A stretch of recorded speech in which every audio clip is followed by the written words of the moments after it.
হামজা চৌধুরীকে ছাড়াই ভিয়েতনামের প্রথম দিনের অনুশীলন সেরেছে বাংলাদেশ জাতীয় ফুটবল দল। ভিয়েতনামের ইউথ ট্রেনিং সেন্টারে প্রায় 1.5 ঘন্টার ঘাম ঝরিয়েছে জামাল জায়ানরা। একই দিনে মালদ্বীপ ও থাইল্যান্ডেরও প্রথমবারের মতো অনুশীলন করেছে বাংলাদেশ অনূর্ধ্ব-20 পুরুষ ও নারী দল। ভিয়েতনামে অনুশীলনের প্রথম দিনেই যুক্ত হবার কথা ছিল হামজা চৌধুরীর, তবে লেস্টার সিটি থেকে মেলেনি ছুটি। নিয়ম অনুযায়ী ফিফা উইন্ডো শুরুর দিন থেকে বাংলার মিডফিল্ডারকে ছাড়বে ইংলিশ ক্লাবটি। 23 মার্চ থেকে শুরু হবে আন্তর্জাতিক বিরতি। সেদিনই দলের সঙ্গে যুক্ত হতে ইংল্যান্ড ছাড়বেন হামজা।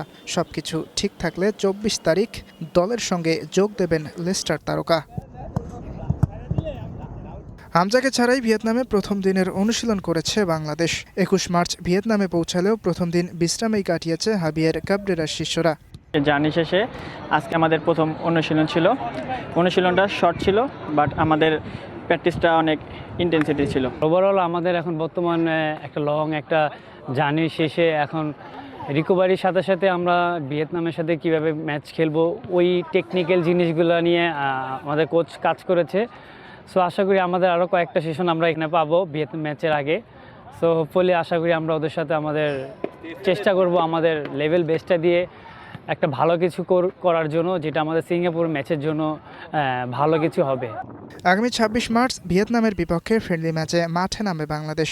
এশিয়ার শক্তিশালী দলটির বিপক্ষে মাঠে নামার আগে প্রস্তুতির জন্য অল্প সময় পেয়েছেন কোচ হাভিয়ের কাবরেরা। যথারীতি স্বল্প সময়, ফিফা উইন্ডোর আগে খুব কম সময় পেয়েছি প্রস্তুতির। ঢাকায় মাত্র 2 দিন অনুশীলনের সুযোগ পেয়েছি। এখানে ম্যাচের আগে 3 থেকে 3.5টা সেশন পাবো। তবে এই সময়ের ভেতরে অনেকগুলো বিষয় নিয়ে কাজ করেছি।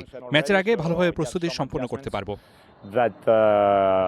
Definitely I think we should have enough time to be prepared, absolutely prepared for the match.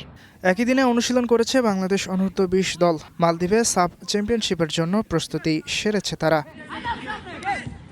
প্রথম দিনের অনুশীলন সেরেছে অনূর্ধ্ব-20 নারী দলও। এশিয়ান কাপ বাছাই খেলতে থাইল্যান্ডে 1 সপ্তাহ আগেই প্রস্তুতির লক্ষ্যে গেছে বাংলার মেয়েরা। মূল পর্বের আগে 25 ও 27 মার্চ ভারত ও জর্ডানের বিপক্ষে 2টি প্রীতি ম্যাচও খেলবে আফিদা সাগরিকারা। ইয়াসির আরাফাত সবুজ, স্টার নিউজ।